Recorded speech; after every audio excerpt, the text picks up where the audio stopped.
Hey, I'm MJ. And I'm Sean, and today we're going to be talking about time. Totally. Sean, how good do you think of a perception of time do you have? Do you know when 5 minutes has passed, or do you know when 10 minutes has passed? I think I'm generally okay with time. There was this time where I forgot to set my alarm, and I went to sleep, and I woke up the next morning, and I looked at the time, and it was the time that I would have woken up had my alarm been set. So I think I'm okay with time. Well, good thing you did. Yeah. I think we generally have a good perception of time, but have you ever thought about how long forever is? The reason I'm asking is because today's big idea is life with Jesus is forever. Whoa, that's a very long time. Yeah, man. Let's take a look at today's God story and see what that really means.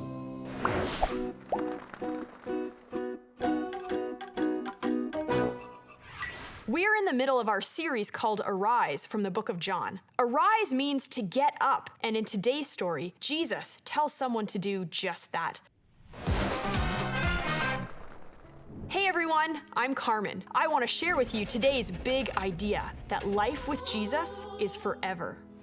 There was a man named Lazarus from a town called Bethany, and he had two sisters, Mary and Martha, and all three of them were really good friends with Jesus. Lazarus was sick in bed, so his two sisters sent a message to Jesus to tell him that his good friend Lazarus was really sick. When Jesus heard this news, he told his disciples, "This won't end in death. No, this is for God's glory. Because of this, God's Son will receive the glory." Jesus really loved Mary, Martha, and Lazarus.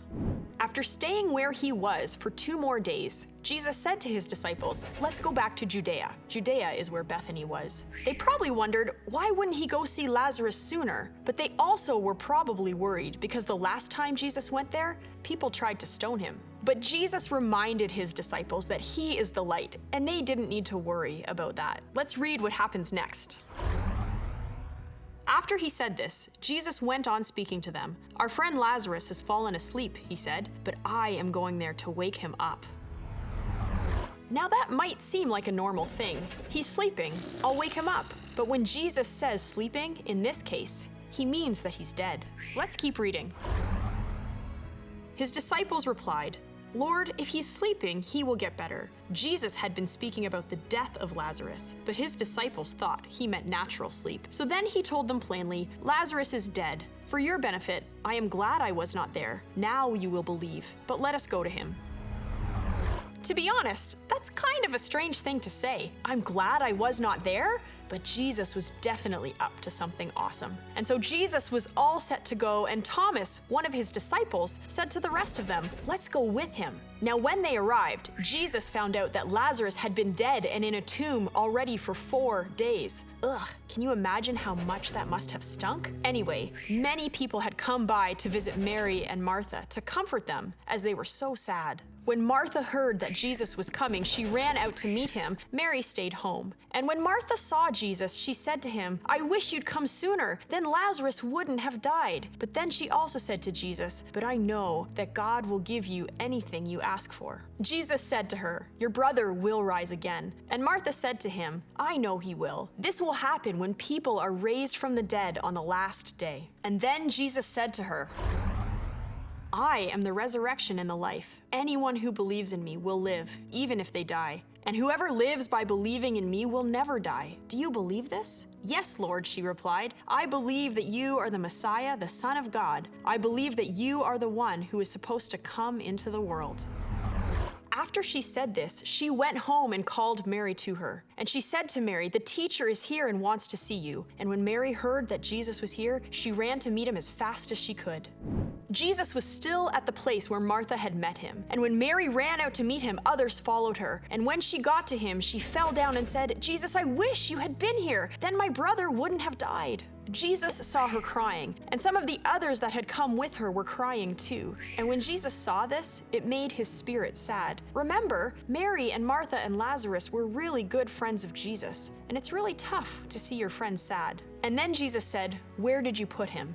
And the people said, "Come and see, Lord." And then Jesus wept. And all of the people around said, "Look, see how much Jesus loved him." And when he came to the tomb, he said, "Take away the stone." "But Lord," Martha said, "Lazarus has been dead in the tomb for 4 days. There's going to be an awful smell." And then Jesus said, "Didn't I tell you that if you believe, you will see God's glory?" And then they took away the stone. And then Jesus looked up and thanked God the Father for always hearing him. And let's read what happens next. Then Jesus called in a loud voice. He said, "Lazarus, come out!" The dead man came out. His hands and feet were wrapped with strips of linen. A cloth was around his face. Jesus said to them, "Take off the clothes he was buried in and let him go." Lazarus was alive! You see, Jesus has power over everything, even death. And when we commit to a life of following Jesus, we can be certain that life with Jesus is forever. We don't have to be afraid of anything, including death, and we can live our very best, full lives with Jesus. Friends, it's always so good to be together. I can't wait to see you next week. Turn to the person next to you. And answer the following questions before the time runs out. Question time. Mary and Martha were very sad because their brother, who was Jesus' close friend, had died. What was his name? Kevin, Larry, Isaiah, or Lazarus? In this story, Jesus did something kind of surprising. What was it? Jesus flossed? Jesus told a joke? Jesus went for a run? Or Jesus wept?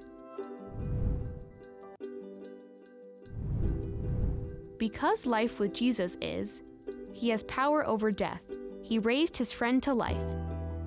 Fun, forever, free, or fair?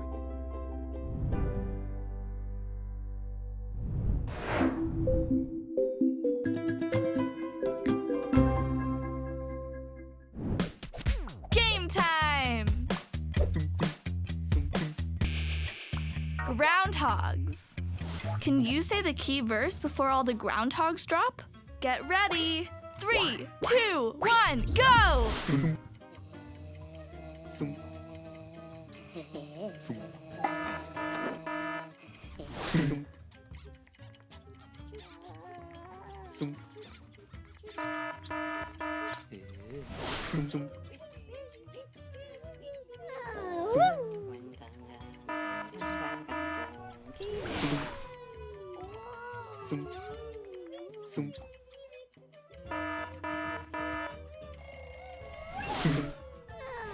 Say it with me. Here is my command.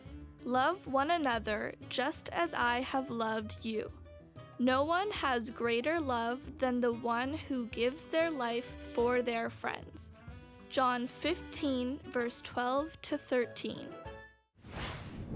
In today's God story, we heard that Jesus raised Lazarus from the dead. He blew everyone's minds when he invited Lazarus to come out of the grave. Yeah, and that shows us Jesus has power over everything, even death. That's why we say life with Jesus is forever. It goes beyond the grave. Totally. But what does that practically look like for us today? I got the chance to hang out with a few friends, and let's see what they had to say about it. No, it's not gonna solve it. No. Oh, No. and he does. Oh my gosh, that's so cool. So cool. You can so tell that John really loves playing with the Rubik's Cube. It seems like he spent hours practicing it, eh? Just every day. Yeah. Is there anything that you can think of in your life that you could see yourself doing forever? Well, for me, I would probably, if I could do anything forever, I would probably do musical theater for the rest of my life because cool. I love it so much. Ever since I started it, I loved it and I work really hard. I'm dedicated to it and I love it so much. That's so cool. And Love that. for me, I really enjoy dancing. I've been dancing for 13 hours a week so far. Wow. I just feel like it's my happy place in my home. That's awesome. I love that. How about you, Maxim? Well, something that I could see for myself doing for the rest of my life is probably, I'd say music and writing songs because it just feels so safe writing them and it feels like I can just put all my emotions onto paper. I love that. That's so cool. It's a safe place for you. Yeah. Cool. How about you, Logan? Probably something related to art. I just feel really happy when I'm doing art. I feel really attached to it and just really think I could do something with it. Very creative, that's sweet. And you, Natalie? I feel like I could do hockey. I've been doing it for 6 years, which feels like forever. Yeah. But I put in so much effort, and I just feel that I want to continue with that dedication and just persevere with it and see where it goes. 6 years is a long time. MJ, what do you think you could do for the rest of your life? Oh, that's a good question. I was gonna say running, because I love to run, but I'm not sure if I'll be running when I'm an old man. Yeah. But if I could choose another answer to that question, I'd probably say my relationship with Jesus. Yeah. Jesus has been with me when I'm happy, when I'm sad, through the good times and through the not so good times when I'm more sad. And I think that's because his love for me and our relationship is really dependent on the fact that he gave his life for me. And so that is always true in every single season. And so I think that is one thing that's gonna last forever. Does that make sense? Yeah? Probably fits in for like everyone, I guess. Yeah, totally.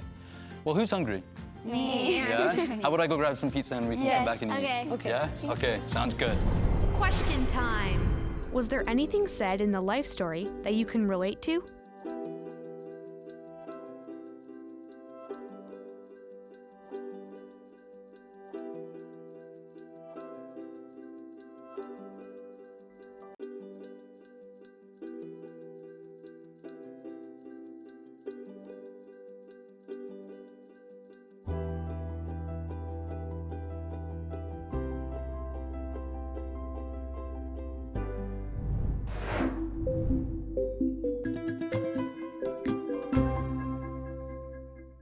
So as we heard, there were some things that my friends felt so passionate about that they felt they could do forever, like singing, dancing, musical theater, creating songs, hockey, art, all of it. Yeah, and I love what you said about relationship and how your relationship with Jesus is one that will last forever. And not because of what we did, but because of what he did for us on the cross. Totally. Let's break into our small groups and see what this looks like for our lives.